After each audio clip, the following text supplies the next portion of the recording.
ಸಸುರೇಂದ್ರ ಯಾಂಚಾಂ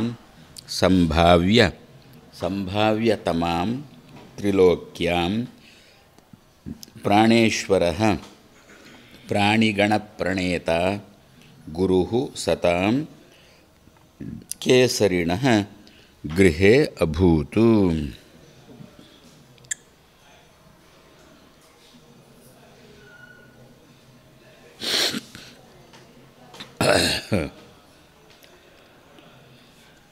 ಇನ್ನು ಈಗ ಆಂಜನೇಯನ ಮೊದಲನೇ ಅವತಾರ ಆಂಜನೇಯನ ಚರಿತ್ರೆಯನ್ನು ಹೇಳಲಿಕ್ಕೆ ಆರಂಭ ಮಾಡಿದ್ದಾರೆ ಪಂಡಿತಾಚಾರ್ಯರು. ವಾಯುದೇವರಿಗೆ ಭಗವಂತ ಆಜ್ಞೆ ಮಾಡಿದ ಅಂತ, ಭೂಮಿಯಲ್ಲಿ ಅವತಾರ ಮಾಡಬೇಕು ಅಂತ ಭಗವಂತ ಆಜ್ಞೆ ಮಾಡಿದ. ದೇವತೆಗಳು ಪ್ರಾರ್ಥನೆ ಮಾಡಿದರು. ಅದು ಯಾರು?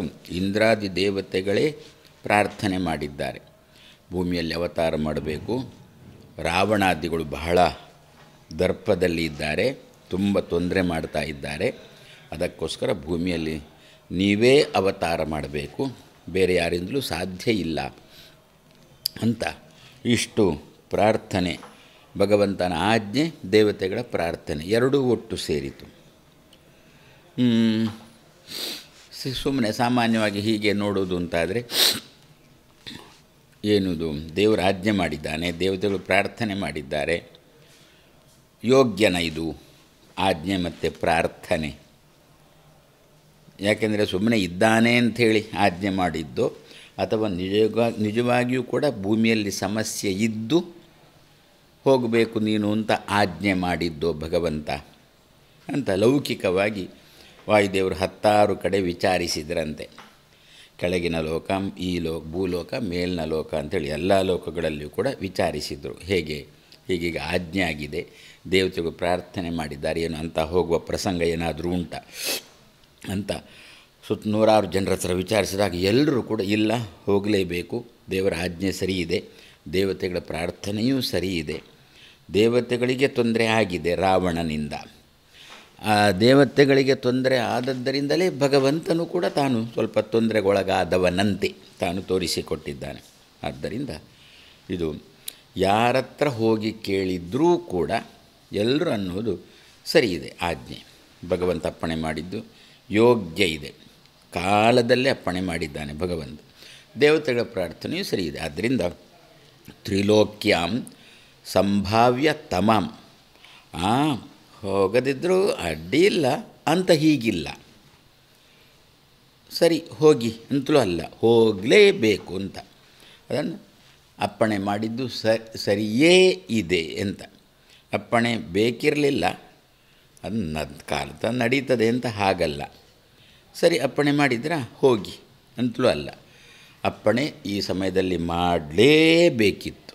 ಅದರಿಂದ ಸಂಭಾವ್ಯ ತಮಾಮ್ ಅಂತ 3 ಲೋಕದಲ್ಲಿಯೂ ಕೂಡ ಸರಿಯಾಗಿದೆ ಈ ಆಜ್ಞೆ ಮತ್ತು ಪ್ರಾರ್ಥನೆ ಅಂಥೇಳಿ ತ್ರಿಲೋಕ್ಯಾಂ ಸಂಭಾವ್ಯ ತಮಾಂ, ಸಂಭಾವ್ಯತರ ಸಂಭಾವ್ಯ ತಮ ಅಂತ ಅದು ಕೂಡ ಚೆನ್ನಾಗಿ ಈ ದೇವರು ಯೋಗ್ಯ ಕಾಲದಲ್ಲೇ ಆಜ್ಞೆ ಮಾಡಿದ್ದಾನೆ ವಾಯುದೇವರಿಗೆ ಅಂತ ಹೀಗೆ ಅದರಲ್ಲಿ ಪುನಃ ಅದನ್ನು ಸರಿ ಹಾಗಾದರೆ ಹೊರಡೋದು ಅಂಥೇಳಿ ಸಂಭಾವ್ಯ ಅದನ್ನು ವಾಯುದೇವರು ಶಿರಸ ತಾನು ಸ್ವೀಕಾರ ಮಾಡಿದರು, ಅದನ್ನು ಗೌರವಿಸಿದರು.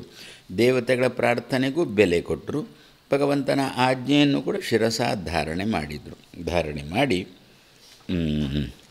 ತಾನು ಭೂಮಿಯಲ್ಲಿ ಅವತಾರ ಮಾಡಿದರು. ಎಲ್ಲಿ ಅಂದರೆ ಕೇಸರಿ ಎನ್ನುವ ಒಬ್ಬ ಕಪಿ, ಅವನ ಪತ್ನಿ, ಗೃಹ ಅಂದರೆ ಅವನ ಪತ್ನಿಗೆ ಗೃಹ ಅಂತ ಕರೀತಾರೆ.